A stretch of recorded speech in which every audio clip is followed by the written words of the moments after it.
మీరు చావుని ఎలా చూస్తారు? మీకు మరణం పట్ల భయముందా? ఈ మరణాన్ని మీరు ఎలా అనుకుంటున్నారు? ఇద్దరు కొన్ని క్షణాల తేడాతో ఈ భూమిలోకొచ్చారు. ఆ! కానీ ఎళ్ళిపోయేటప్పుడు ఎవరు గ్యారంటీ ఇవ్వలేరు గదా! ఎవరు ముందు, ఎవరు తర్వాత అనేది ఎవరు చెప్పలేరు గదా! చచ్చిపోవడం కాదు, మనం అందరం వచ్చిపోయేవాళ్ళం.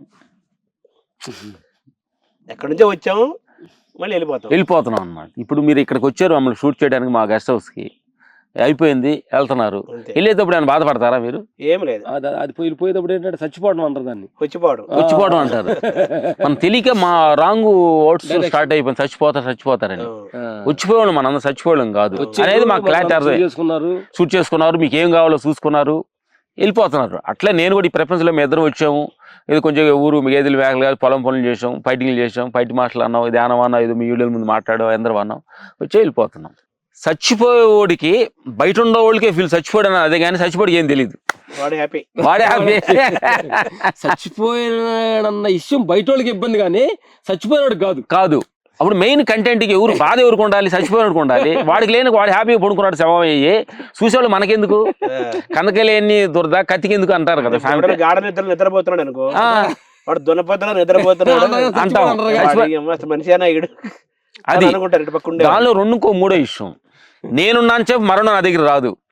మరణం వస్తే నేనున్నా, నాకు భయం ఏంటి? రెండు కలవు అయ్యి. ఆ కలవకపోవడమే సృష్టి రహస్యం. ఈ దేవుడు అనే కాన్సెప్ట్ లో మీ అభిప్రాయం ఏంటి? మా అభిప్రాయం ఏంటంటే, మాకు ధ్యానంలో కూర్చున్న అనుభవం చెబుతున్నది. కొంచెం గురువులు చెప్పిన విషయాలు ఏంటంటే, దేవుళ్ళు మనం వచ్చిన తర్వాతే క్రియేట్ చేసుకున్నాం, మనకు తగ్గట్టుగానే. మనుషులు చేసిన దేవుడు, మనం చేసిన దేవుడు ఒక ఆయన ఉన్నాడుగా. దిద్దు కృష్ణమూర్తి అన్నారంట, అంటే మనం సృష్టిస్తున్న దేవుళ్ళమే, మనం సృష్టిస్తున్న దేవుడి నుంచి మాట్లాడుకుందామా? దేవుడు ఏమిటి? అప్పుడు ఏమనంటే, మనం చూస్తున్న దేవుళ్ళ గురించి మనం మాట్లాడితే అది గొడవలు వస్తున్నాయి, ప్రాంత భేదాలు వస్తున్నాయి. ఎందుకంటే ప్రాంతానికి తగ్గట్టు ఒక దేవుడు క్రియేట్ చేసుకున్నారు వాళ్ళు. మనిషి క్రియేట్ చేశాడు కాబట్టి అంటే నాకు ఒక అమెరికాలో ఉండాలనుకోండి, నాకు తగ్గట్టుగా నా శైలి తగ్గట్టుగా వచ్చేసేసి క్రియేట్ చేసుకున్నారు. భారతదేశంలో ఉన్నాం, మన శైలి తగ్గట్టు ఒక రాముడు, కృష్ణుడు అలాంటి మనం ఒక క్రియేట్ చేసుకున్నాం. అందుకని మనం వాళ్ళన్నా తప్పు, వాళ్ళు మనల్ని తప్పు. అందుకని మేమేమైపోయామంటే, మనం సృష్టికున్న దేవుళ్ళ గురించి మనం మాట్లాడకూడదు, అది ప్రాంత భేదాలు విభేదాలు వస్తున్నాయి. కాబట్టి మనం సృష్టించిన దేవుడి గురించి మాట్లాడదామని ఇద్దరం ధ్యానంలో కూర్చొని డిసైడ్ అయ్యాం అనమాట. మనల్ని సృష్టించిన దేవుడు ఎవరని తెలుసుకున్నారు మీరు? ఎవరు? మనం సృష్టించిన దేవుడి గురించి మాట్లాడుకోవాలంటే, ఆయనకి రూపం ఉంటే 1 కిలో వంకాయలు ఇంత ఉండేది, లేకపోతే 1 టన్ను ఇంత ఉంటుంది అనేది సైజు అని చెప్పొచ్చు. సైజు లేనిది, రూపం లేనిది, ఆకారం లేని దాని గురించి మనం దాన్ని వర్ణించలేము కదా. ఫస్ట్ ఇదొకటి ఏంటంటే, భగవంతుడు మాకు ధ్యానంలో కూర్చున్నప్పుడు అనుభవం వచ్చింది. ఏంటి మనుషులు లేని నాని ఎట్లా సృష్టించావు, ఏంటి అసలు, ఏంటి నీ ఏం సరదా ఏంటి నీకు? సృష్టించి అందరు మంచోళ్ళు సృష్టించారు, ఒకటేంది కోపం అన్నాడు, ఒకటే నట్టున్నాడు, ఎటువంటి ఏంటి సో మెనీ డైమెన్షన్స్ లో నేను నమ్మలేక ఉండరు జనం అంతా. భగవంతుడు నువ్వు సృష్టించేవాళ్ళవి ఎందుకు సో మెనీ డైమెన్షన్ లో ఎందుకు సృష్టించావు? అప్పుడు ఆయన అడుగుతున్నప్పుడు లోపల అంతరాత్మ మాకు ఒక సమాధానం ఇస్తుంది.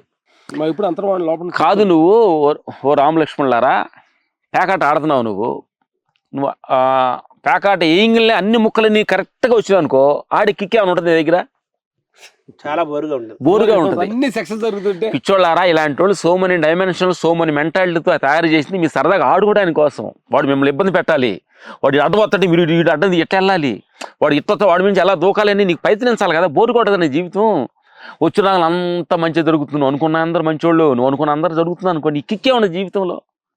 అప్పుడు అనిపించింది, భగవంతుడా నువ్వు ఏది చేసినా కరెక్ట్గానే చేస్తావు, నువ్వు ఏది మాట్లాడినా కరెక్ట్గానే మాట్లాడతావు. ఆయనకు బోరు కొట్టి ఇంతమంది తయారు చేసుకున్నాడు ఆయన్ని. అందుకని మేము కూడా హ్యాపీగా, ఇంతకుముందు వాడు అలాంటి వాళ్ళు అనుకునేవాళ్ళు, ఈ ఆత్మస్థితికి వెళ్ళిన తర్వాత అందరూ మంచివాళ్ళు సరదాగా ఆడుకొని యాక్చువల్ ఏంటంటే గురుగారు, ఏంటంటే మనం అంతా కళ్ళ ఉన్నాం. ఇప్పుడు కళ్ళను మాడుకున్నాం, మనం అందరూ కళ్ళ కెమెరా చేస్తున్నారు, మీరు మాడుతున్నారు, కళ్ళ ఉండదు. కాబట్టి దీనికి ఇదంతా ఒరిజినల్ అనుకొని మన ఫీల్ అక్కర్లేదు, అంత కళ, జీవితమే ఒక కళ.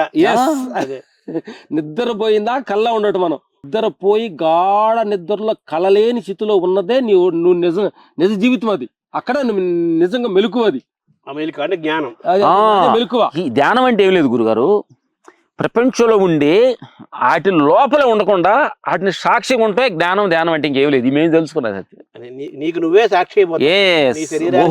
మనం అంతా సరదాగా ఈ ఉండే 4 రోజుల నాటకాలు సరదాగా ఆడటానికి వచ్చాము, ఎవడిని తప్పు పట్టడానికి కాదు. వాడి పాత్ర వాడు పోషిస్తున్నాడు, నా పాత్ర నేను పోషిస్తున్నాను.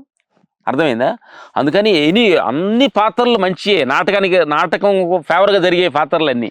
ఈ ఆధ్యాత్మిక మార్గము మిమ్మల్ని శక్తివంతంగా ఉంచి మిమ్మల్ని ఎప్పటికప్పుడు మీకు జ్ఞానం వైపు నడిపిస్తుంది అనుకో, కడుగుతుంది, ప్రక్షాళన చేస్తుంది.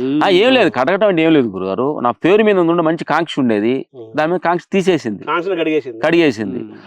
ఆ తర్వాత తిండి మీద ఎక్కువ కాంక్ష ఉండేది, తిండి మీద కడిగేసింది. అంటే ధ్యానంలోకి వస్తే ఏమిటంటే మొత్తం కట్ చేస్తుంది, అటాచ్మెంట్ డిటాచ్మెంట్ అవుతాయి, కలుపు ముక్కలు ఏరేస్తుంది. అంతే కదా. ఇంతకుముందు దేహ మమకారం ఎక్కువ ఉండేది, ఇప్పుడు తీసేసింది. షాపింగ్ చుట్టూ తిరుగుతుండాలి, వాళ్ళ ప్యాంట్లు షర్ట్లు కొనాలని.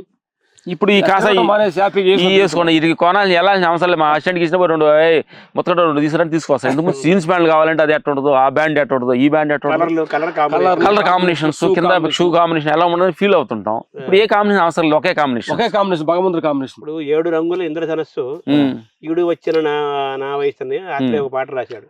ఈ 7 రంగులని కలిపితే వచ్చే చివరికి తెలిపే, టోటల్ చేసి తెలుపు. అందుకని ఏం లేదు గురు, ఈ ఆత్మ ఫైల్లోకి ఏమిటంటే మనకు కావాల్సిన బయట ప్రపంచ విషయాలు కట్ చేసుకురావటమే, చక్క చక్క చక్క చక్క చక్క చక్క కట్ చేసుకో. మనంతా మనం కట్ చేసుకో, బయట కట్ చేస్తే కోపం వస్తుంది. ఈ ప్రయాణంలో మీ ఆరోగ్యం ఎలా ఉంది? ఆరోగ్యం ఎలా ఉండాలి, ఎలా ఉంటేనే మంచిది, అలా లేకపోతే మంచిది అవసరం లేదు.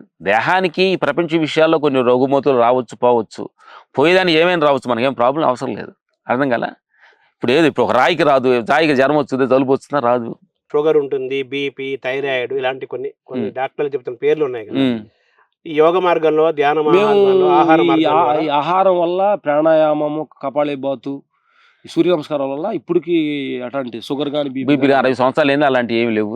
షుగర్, బీపీలు, బ్లడ్ ప్రెషర్స్ లాంటివి ఏమి లేవు. ఆకలి కానీ అన్ని కరెక్ట్ గా ఉంటుంది. ఇది గొప్ప సందేశం కదా. ఇప్పుడు అందరూ కూడా డబ్బుతో బాధపడుతున్నారు, కీర్తి కండూతితో కొంతమంది బాధపడుతున్నారు, రకరకాలు జరుగుతుంది కదా. చక్కగా ఎంత డబ్బులు ఉన్నా కానీ వాడు తినలేడు, నిద్రపోలేడు, ఏమీ చేయలేడు, హాస్పిటల్ డబ్బులు పెట్టడం అయిపోతుంది. ఆరోగ్యమే మహాభాగ్యం అంటారు. మీరు ఎంచుకున్న ఆధ్యాత్మిక మార్గం ద్వారా ఇప్పుడు ఏంటి, ఈ ఆత్మ మార్గం ద్వారా ఆరోగ్యం వస్తుంది, ఆత్మ నెమ్మది వస్తుంది, ఆ ఏకలత హ్యాపీగా పండుకుంటున్నాము, చేసే పని మీద క్లారిటీ ఉంది, మాట మీద నాకు ఉంటుంది, ఇనే దాని మీద ఒక పొట్టు ఉంటుంది, మన మీద మనకు కంట్రోల్. కోపతాపాన్ని మన మీద బలమైన మాట్లాడితే దాని మీద రియాక్షన్ అవ్వకుండా ఉంటుంది. తెలిసి వాళ్ళు ఏదో కోపంలో ఉండరు, ఏ ఎమోషన్లో ఉండడు పాపం అని. పట్టు అంటే అదుపులో ఉంచుకోవటమే పట్టు. ఎన్ని కంట్రోల్ వస్తున్నాయి. శరీరం బరువు పెరగకుండా, మనసుని జాగ్రత్త చేసుకోవాలి, అహంకారం బరువు పెరగకుండా, ఒళ్ళు బరువు పెరగకుండా, అలాగే నాలుకని కంట్రోల్ చేసుకొని రుచిపరంగాను, మాట పరంగాను ఇదంతా మీరు సాధించుకుంటూ వస్తున్నాం. ప్రయాణం జరుగుతుంది. మాటల్లో మీకు చెప్పిన మాటల్లో మాకు వచ్చిన ఆధ్యాత్మిక మార్గం వల్ల అంటే కంట్రోల్ ఏంటంటే మా రజనీకాంత్ కూడా అన్నారు, అది ఎలాంటి రాజకీయ నాడు కావచ్చు, యాక్టర్ కావచ్చు, ఎవరైనా కానీ లాస్ట్లో సత్యాన్ని తెలుసుకోవాలంటే ఈ మార్గం రావాలని రజనీకాంత్ గారు ఒక మీటింగ్లో చెప్పారు. అట్లే మాకు అనుభవం అనమాట. ఏం లేదు, కొంచెం కొంత తొందరగా వస్తారు, కొంతమంది కొంచెం వెళ్ళిన తర్వాత వస్తారు. ఇప్పుడు మీరంతా 55 57 మీకు ఎంత వయసు? 60 వస్తుంది, 60 దగ్గరికి వచ్చారు 1 అట్లా. అలా కనిపించట్లేదు కదా మీరు, మీకు కూడా అలా అనిపించట్లేదు? మాకు అనిపించట్లేదు, శరీరం మీకు తెలుసు, మాకు తెలుస్తుంది కదా. మాకు నిజంగా మేము ఊర్లో పొలం చేస్తున్నప్పుడు ఎలా ఉన్నామో అట్లే లేకోవటం కానీ, కూర్చోవటం కానీ అంతే ఫీల్ అనిపిస్తుంది మాకు. చాలా అద్భుతంగా ఉంది.